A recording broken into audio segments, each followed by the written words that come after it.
الشامي من الشام طبعا، لأنه الشامي من الشام والحمصي من حمص والحموي من حما، والألقاب على هذا المنوال، هكذا يقال. المهم بدأ حديثه على أن الأمن السوري قتل 2 في ركن الدين، مع أنه بركن الدين مظاهرات ما في كما قال.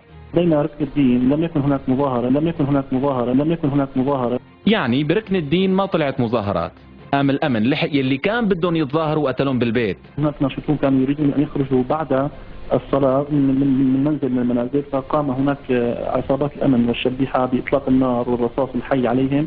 بمرايا 98 ما صارت.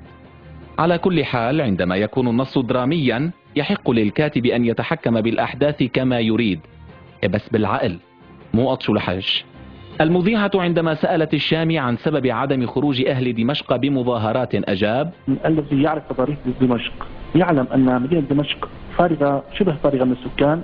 مين؟ أغلب الناس في دمشق يعني مهجرين، باعوا بيوتهم وخرجوا إلى الأرياف. يعني قصده أن الشام فاضية لأنه أهلها هربوا من الأمن والجيش وراحوا على الأرياف. قد يقول أحدهم: ما الدليل على أن كلامه غير صحيح؟ يعني شو الدليل أنه أهل الشام ببيتهم وما حدا نزح؟ نقول: لا دليل عندنا، غير أننا نضمن أن الملايين ممن يسكنون دمشق يضحكون الآن على شهادة سمير الشامي، وإن شاء الله تكون انقضت بالضحك.